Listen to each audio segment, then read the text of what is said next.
Good evening and welcome to NewsNight. Tonight we'll have all your international, national, and local news. I'm Melissa Mandarak. And I'm Cora Polanski. Both the longest government shutdown and the longest ongoing protest ended this week. Learn about why they ended and the effects it will have on the masses. Despite the shutdown ending and SNAP benefits resuming, organizations across Pittsburgh have taken charge to combat food insecurity. All this and more coming up on NewsNight.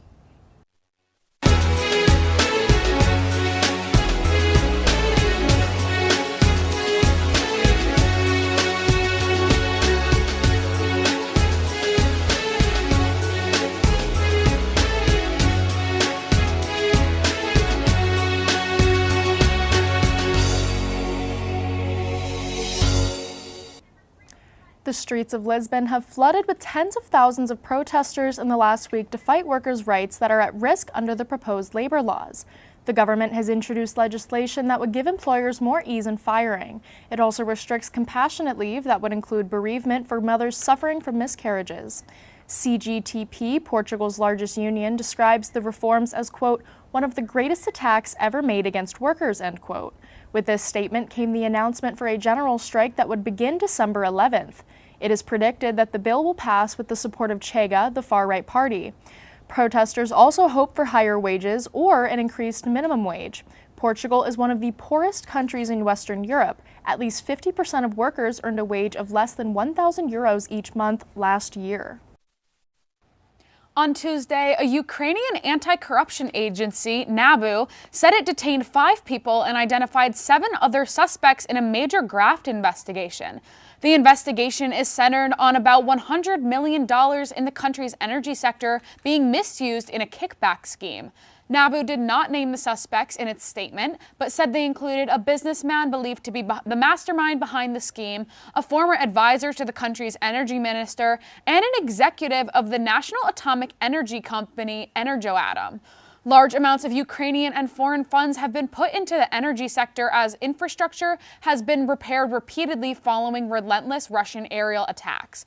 President Volodymyr Zelensky says, quote, everyone who has been involved in corruption schemes must receive a clear legal response. There must be criminal verdicts, end quote. Zelensky's comments come just months after he was forced to reverse plan to curb NABU's independence following widespread protests. Eradicating corruption remains a crucial condition for Ukraine's European Union membership bid, a goal Kyiv views as central to its post-war future. The BBC's Director General Tim Davie and the head of news, Deborah Turnus, resigned after President Trump's criticism and threat of legal action, a lawsuit of $1 billion against the editing of an episode of their Panorama documentary series. A leaked internal memo revealed that the Panorama program edited 2 parts of one of his speeches together to insinuate his encouragement of the January 6th Capitol riot in 2021. These resignations have since left a vacuum of leadership at the organization. The BBC has since retracted the report. Airlines have canceled more than 9,000 flights across the U.S. since the Federal Aviation Administration ordered flight cuts last week. The FAA ordered the cuts to ease demand on control towers that are short-staffed due to the federal government shutdown. Initially, the FAA ordered 4% of flights to be canceled at 40 of the biggest airports in the U.S. On Tuesday, they increased that number to 6%, causing another 1,200 flights to be canceled on that day. The cuts will increase to 10% on Friday, even as the shutdown nears an end. The Transportation Secretary Sean Duffy says the cuts won't go away until safety measurements improve and staffing levels stabilize at air traffic control facilities. The longest government shutdown in U.S. history ended just last night after 6 weeks. Reporter Samantha Myrick reports on the Senate's passed funding package and the impact it will have on U.S. citizens. Sam? That's right, Cora. The 43-day federal shutdown ended last night after President Trump signed the House-approved government funding package. This shutdown-ending bill broke party lines in the Senate, with multiple Democrats siding with Republican senators, voting 221 to 209, despite many Democrats being unitedly opposed to the package, as the bill did not extend the Affordable Care Act enhanced tax credits. The bill will extend funding for military construction, veteran affairs, the Department of Agriculture, the Food and Drug Administration, and the legislative branch. The bill will also resume fully funded SNAP benefits for the remainder of the fiscal year. Federal government workers will now work with pay, and firings that happened during the shutdown will be reversed. It is unclear how quickly airports will recover once the funding bill passes. Another key part of the bill is, quote, no federal funds may be used to initiate, carry out, implement, or otherwise notice a reduction in force to the number of employees within any department, agency, or office of the federal government, end quote. Former NFL player and ex-Steeler Antonio Brown was arrested in Dubai last week for a murder in Miami that he allegedly committed in May. Following his arrest, he was flown to New Jersey, where he is awaiting extradition to Florida. His lawyer, Mike Eiglarsh, has already submitted a plea that Brown is not guilty. Brown claims that the altercation came out of self-defense. The accusation places Brown with a handgun and firing twice at Zulkarnain Kwame Nantambu. Eiglarsh said, quote, Brown was attacked that night and acted within his legal right to protect himself, end quote. The justification of his actions in the incident comes from the stance that multiple people had jumped Brown and tried to steal his jewelry. Brown has a history of violent behavior that has resulted in legal battles and his exit from the NFL while playing for the Tampa Bay Buccaneers.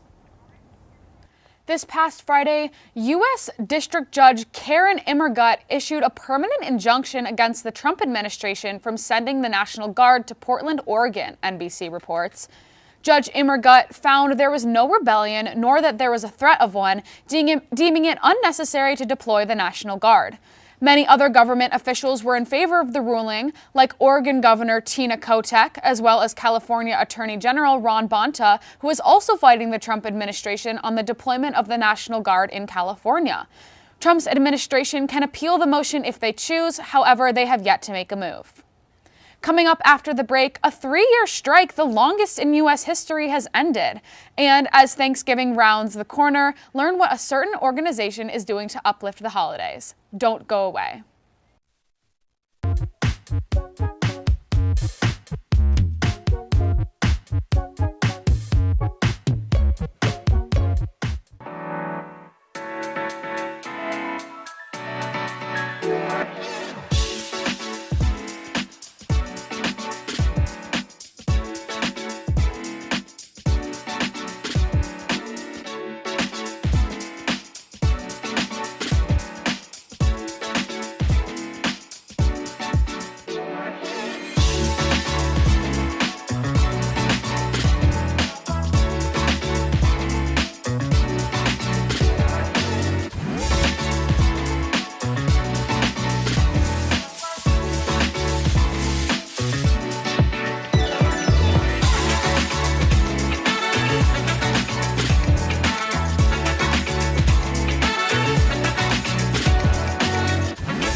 This past Monday marked a victory for striking journalists of the Newspaper Guild with the Pittsburgh Post-Gazette.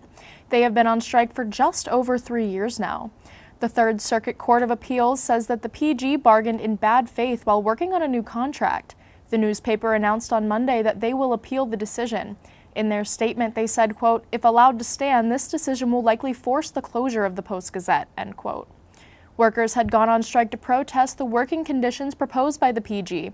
The new contract would have ended a guaranteed 40-hour work week, replaced health care with a weaker and more expensive option, unfair labor practices, among other lost benefits. Only 26 people remain in the Guild, as opposed to the original 60 from October 2022. This week, they have celebrated their efforts fighting for a free press that is not subject to the exploitation of workers' rights. On Saturday, a 64-year-old man was found dead in his home in Brighton Heights due to a fire. The fire was reported around 5 a.m. on Parvish Street. Firefighters arrived to flames and heavy smoke billowing from the house. After learning that an occupant may have still been inside, firefighters searched the home until they found him dead in a bedroom on the second floor. The fire was put out by 7 a.m. and was ruled an accident. The man's identity has not been revealed to the public. This past Saturday, November 8th, Pittsburgh held its annual Veterans Day Parade, an annual event that has been occurring since 1919, making it one of the United States' oldest and longest-running parades. The parade began at 10:30 a.m. and ran along Liberty Avenue downtown. Parade goers lined either side of Liberty Ave to pay tribute to veterans of all ages and units. Also featured were vintage military vehicles as well as local school bands and cheer teams for crowds to enjoy. Point Park's Day of Giving series not only brought fun, but monetary donations to programs throughout the university. Reporter Juliana Brock gives us the report. Jules? Past Thursday was Point Park University's 4th annual Day of Giving, and they reached 104% of their $350,000 goal. Here's a recap of all of the Day of Giving events this year. It is the single most important day of the year for us to rally the troops from tens of thousands of alumni across the country, our Board of Trustees, our leadership team, to support and invest in our students. Leading up to Day of Giving was a live podcast event with the hosts of the Two Jagoffs podcast, featuring Point Park faculty and American professional wrestler Andrew Palace. Next was a live music event with Pioneer Records. So we had a couple student musicians and an alum musician. Again, another amazing opportunity to see how talented our students and alumni are at Point Park. Our last campus community event where we had a thank you card tabling, really to just highlight what's happened so far for Day of Giving. Students can write thank you cards to donors and really show their support for the big day. We have, big plans for next year and the year after that, but this year I feel a difference. Everyone is just so behind it, from the students, student groups, all of our peers in the schools and departments. We couldn't be more grateful and appreciative to our peers and colleagues across the campus. They have been pushing this and, amplifying the message, and they're doing a great job. Next November is the 5th annual Day of Giving, but if you want to donate before then, you can go to pointpark.edu/give now. Here in the Pittsburgh Playhouse, reporting for UView Television, I'm Juliana Brock. Mayor Ed Gainey made his final State of the City speech on Monday, where he looked back at his single term as mayor and his final budget for the city, which Mayor-elect Corey O'Connor will inherit part of. Many members of the city council are still unsatisfied with the budget, saying it does not tackle the issues of Pittsburgh's aging vehicle fleet and overtime pay, considering the NFL draft is approaching in April. Still, though, Gainey seemed triumphant during his speech, talking about his accomplishments with the $600 million investment in downtown, the Stop the Violence program, and overall how, quote, "we chose people over politics. We chose action over excuses. And because of those choices, our city is stronger, more fair, and more resilient than when I walked into this office." Gainey's remarks are available to rewatch in full on the City Channel Pittsburgh YouTube channel. 2 suspects of an attempted robbery that happened in Oakland over the weekend remain at large. According to Pittsburgh and University of Pittsburgh police, a group of students were almost robbed on Atwood Street at 2:10 a.m. early Sunday morning. The group of Pitt students were allegedly approached by 2 masked men who then started aggressively asking the students for money and even flashed a firearm at the group. Residents can contact the Pittsburgh or University of Pittsburgh police to report any helpful information. A local restaurant is providing 500 meals to those in need this Thanksgiving. Frank and Jennifer Vitale, the owners of Cucina Vitale restaurant in Green Tree, are continuing their Harvest of Hope initiative this year, but with more to give back. This past Sunday, the Vitales hosted a wine dinner and auction with local restaurants to collect food for the meals. They estimate to prepare 500 to be delivered this year. Jennifer Vitale told WTAE, quote, "Frank and I are both in recovery and giving back and being of service to. That's something that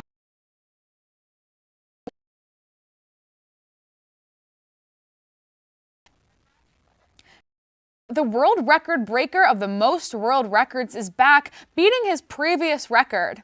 Also, Pittsburgh's weather can't make up its mind. Learn your local weather update after the break.